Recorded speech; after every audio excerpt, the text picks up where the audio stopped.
Жаркое африканское солнце безжалостно палило саванну, разливаясь по желтой траве золотыми потоками света. Влажный воздух дрожал над землей, будто сама саванна дышала. Вдалеке мерцал мираж. Идущие по равнине силуэты слонов казались призраками. Среди них, под защитой могучего стада, шагал маленький слоненок. Он только недавно научился уверенно держаться на ногах и с интересом исследовал окружающий мир. Слоны неспешно двигались по знакомому маршруту, от одного источника воды к другому. Они были осторожны, внимательно слушали каждый звук, улавливали малейшие колебания земли. Матриарх, старая опытная слониха с огромными бивнями, вела стадо с чувством глубокой ответственности. Мать слоненка, молодая, но уже зрелая самка, шла рядом с малышом, время от времени ласково прикасаясь к нему хоботом. Но любопытство в сердце маленького слона было сильнее всего. Пока взрослые сосредоточились на выкапывании сочных корней, он заметил яркую бабочку, порхающую среди трав, и не удержался, бросился за ней. Сначала он просто чуть отошел, потом увлекся и оказался все дальше от стада. Он не чувствовал страха. Все вокруг было таким интересным. Щебетание птиц, стрекот кузнечиков, вспархивающие стайки воробьев. Слоненок крутил хоботом траву, срывал листья и разбрасывал их, хлопал ушами, пугая кузнечиков, и веселился, как только может веселиться дитя, не зная об опасности. Тем временем в стаде началось беспокойство. Мать малыша подняла голову, огляделась, трубно позвала.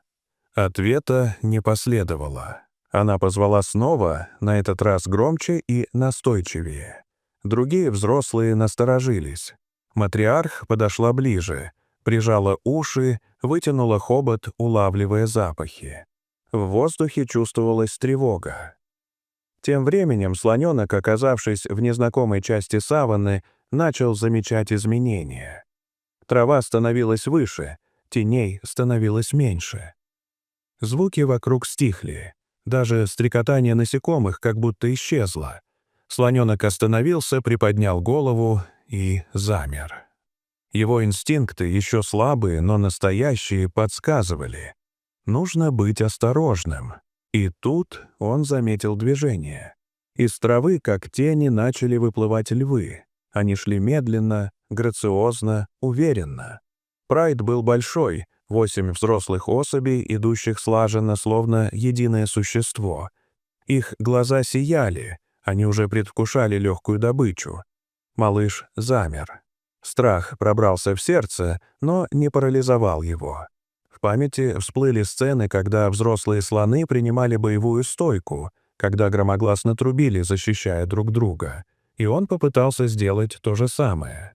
Он поднял голову, расправил уши, начал хлопать ими и издавать тревожный, хриплый звук. Его маленький хобот дрожал, но он поднял его вверх и размахивал в стороны. Первая львица приблизилась, прижавшись к земле. Она метнулась вперед, но в тот момент слоненок резко топнул ногой, подняв облако пыли, и громко затрубил. Львица остановилась. Обычно молодняк не сопротивлялся, но этот малыш вел себя иначе. Слоны — животные с могучей памятью и глубокими эмоциями. И в этот момент мать уже мчалась сквозь саванну. Она звала, ища своего детеныша, и ее зов перекрывал ветер. Тревога охватывала ее целиком. Каждый шаг напоминал удар барабана. Земля дрожала под ее ногами, за ней настороженно и молчаливо двигалось стадо. Они чувствовали, что что-то не так. В этот момент львы начали наступать плотнее. Один из молодых самцов бросился вперед и когтями оцарапал бок малыша. Слоненок взвизгнул, звук был пронзительным, наполненным отчаянием. Он отступил на шаг, но тут же выпрямился и попытался ударить хищника хоботом. Тот отпрянул. Этот крик услышала мать. Она узнала его, ни с чем не спутать зов своего детеныша.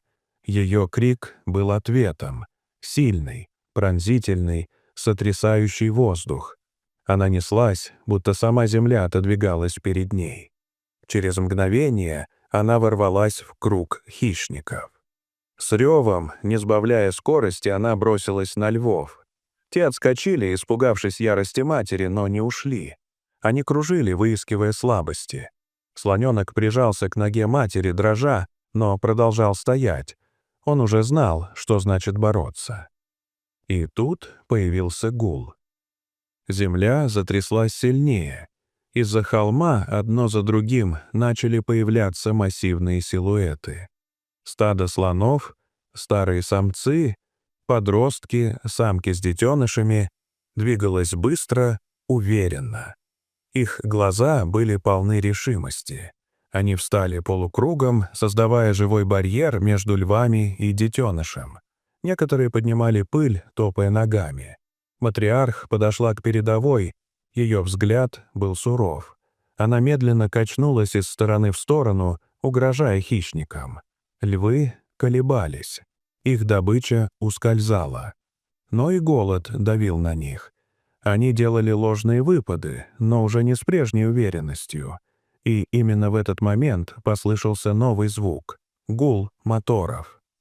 Из кустов выехали джипы рейнджеров национального парка.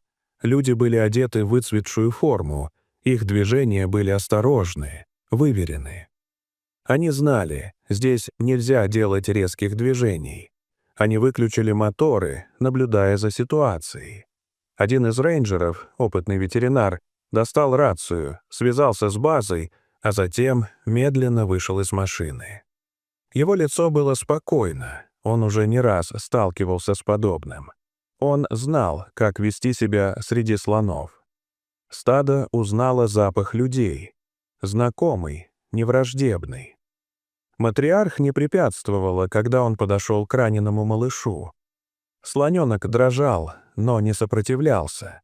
Ветеринар быстро обработал рану, наложил повязку, ввел антибиотик. Все это время мать стояла рядом, касаясь малыша хоботом, словно давая понять: «Все хорошо, ты в безопасности». Когда рейнджеры уехали, слоны еще долго стояли на месте. Только когда солнце начало клониться к горизонту, стадо вновь двинулось в путь. Направляясь к водопою, они шли медленно, величественно. Слоненок, прихрамывая, но с гордо поднятой головой, шагал рядом с матерью. В этот день африканская природа показала, как даже самый маленький представитель великого рода может проявить невероятную стойкость. В нем пробудился дух предков, а рядом всегда была семья, мощная, сплоченная и готовая защищать до последнего вздоха. Дорогие зрители, что вы думаете об этой истории? Расскажите, пожалуйста, в комментариях. А если вам понравилось это видео, то ставьте лайк и подписывайтесь на наш канал. До свидания.